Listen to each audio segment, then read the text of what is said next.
ನಮಸ್ಕಾರ ಫ್ರೆಂಡ್ಸ್, ಇವತ್ತಿನ ವ್ಲಾಗ್ಗೆ. ಇವತ್ತು ಬೆಳಗ್ಗೆ ಎದ್ದು ನಾನು ಹೋಗಿ ರೆಡಿಯಾಗಿದ್ದೆ ಕಾಲೇಜಿಗೆ ರೆಡಿಯಾಗಿ ರೋಡಲ್ಲಿ ಹೋಗ್ತಾ ಇದ್ದೆ. ಮತ್ತು ಕಾಲೇಜಲ್ಲಿ ಅಲೋ ಇಲ್ಲ ಫೋನು, ಅದಕ್ಕೆ ವೀಡಿಯೋ ಮಾಡಲಿಲ್ಲ. ಬರಬೇಕಾದ್ರೆ ಇವನ ಗಾಡಿಯಲ್ಲಿ ಬರ್ತಾಯಿದ್ದೆ. ಮತ್ತು ಬರೋ ತನಕ ಹಸುಗಳೆಲ್ಲ ಬಂದಿತ್ತು. ಹಸುಗಳೆಲ್ಲ ಬೇರೆ ಮೈದಲೆಲ್ಲ ಕಡ್ಡಿ ಮೆತ್ತಲೆಲ್ಲ ಮೇಯ್ತಾ ಇದ್ದು. ಹೋಗಿ ಎಲ್ಲನೂ ಹಿಡ್ಕೊಂಡು ಕಟ್ಬಿಟ್ಟೆ. ಮತ್ತು ಹೊಸಿ ಹೊಸ ಕರ ಎರಡು ಬಂದಿರಲಿಲ್ಲ. ಹೋಗಿ ಹೊಡ್ಕೊಬರಕ್ಕೆ ಹೋಗಿದೆ. ಇವೆಲ್ಲ ಕಳ್ಬಡ್ಡೆವು ಅವ್ರಿವ್ರು ಇತ್ಕೊಂಡೋಗಿದ್ದು. ಮತ್ತು ಬರೋ ತನಕ ಹಪ್ಪಳೆ ಹೆಣ್ಗಾಕಿ ಮಡಗಿದ್ರು, ತಿಂತ ಕೂತಿದ್ದೆ.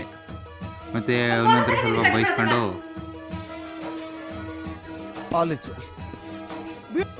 ಮತ್ತು ಆಡು ಮರಿ ಎಲ್ಲಕ್ಕೂ ಪೀಡ್ಸ್ ಮಡಗಿದೆ. ಪೀಡ್ಸ್ ಎಲ್ಲ ಆಡು ಮರಿಗಳು ಸಕ್ಕತ್ತಾಗಿ ತಿಂತವೆ. ಮತ್ತು ಅರ್ಶಿಣಕ್ಕೆ ಮೆಣಸಿ ಪೈರುಗಳನ್ನೆಲ್ಲ ಒಟ್ಟುದಿದ್ದು ಎಲ್ಲ ಸಕ್ಕತ್ತಾಗಿ ಬೆಳೆದಿದ್ದು. ಮೇಲ್ಗಡೆ ಯಾಕೆ ಮೊಟ್ಟೆ ಮಡಗಿರೋದು ಅಂದರೆ ನಾಯಿ ಮರಿಗಳೆಲ್ಲ ಬಂದು ಅದ್ರ ಮೇಲೆ ಮಲಿಕೋತವೆ. ಇವೆಲ್ಲ ಇನ್ನೂ ಬಂದಿರಲಿಲ್ಲ. ಎಲ್ಲ ಹೊಡ್ಕೊಬಂದು ಪೀಡ್ಸ್ ನೀರು ಕುಡಿಸ್ದೆ. ಇದು ಮಾತ್ರ ಭಲೆ ಕಿತ್ಲು ಕಟ್ಸು. ಇದ್ರ ನೀರು ಕುಡಿದೆ, ಅದ್ರ ನೀರು ಕುಡಿತಾಯಿತ್ತು. ಅರ್ಧ ಡಬ್ಬ ಹಾಕ್ತೀವಿ ಫ್ರೆಂಡ್ ಕರ್ಗೊಳಗೆ ಪೀಡ್ಸು.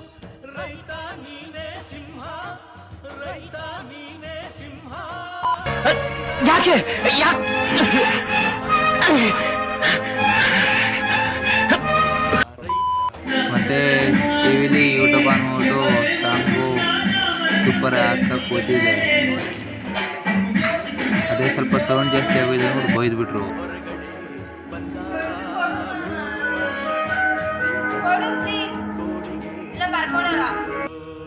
ಅರ್ಥ ಆಯ್ತು. ಮತ್ತೆ ಊಟ ಮಾಡ್ಕೊಂಡು ನಾವು ಹೋಗಿದ್ದೆ ನಮ್ಮ ತೋಟಕ್ಕೆ. ತಿನ್ಬಾರ್ಲಿ ಹಾಫ್ ಸುಳ್ಳು ಮಗನ, ಗೋಡ್ಸಿ ಮಗನ, ಹಲಗಟ್ಟ ಬೈದೀನಿ ನೀವು. ಇದು ಅದು ತಿನ್ಲ ತಳಿ ಬಾ ಚುಲ್ಕ. ಮತ್ತೆ ಹಸ್ಕೊಳ ಕಡ್ಡಿ ಕುಯ್ಕೊಂಬಂದು ತೋಟಕ್ಕೆ ಹೋಗಿ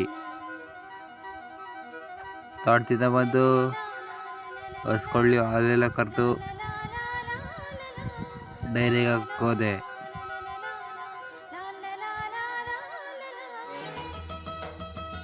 ಮತ್ತು ಟ್ರ್ಯಾಕ್ಟ್ರಲ್ಲಿ ಆಲೂಗಡ್ಡೆ ಹಾಕಕ್ಕೆ ಹೋಗಿದ್ದೋ ಬೇರೆಯವ್ರ ತೋಟಕ್ಕೆ. ಇಷ್ಟೇ ಫ್ರೆಂಡ್ಸ್ ಇವತ್ತಿನ ವ್ಲಾಗು. ಇಷ್ಟ ಆಗಿದ್ರೆ ಲೈಕ್ ಮಾಡಿ, ಶೇರ್ ಮಾಡಿ, ಸಬ್ಸ್ಕ್ರೈಬ್ ಮಾಡಿ.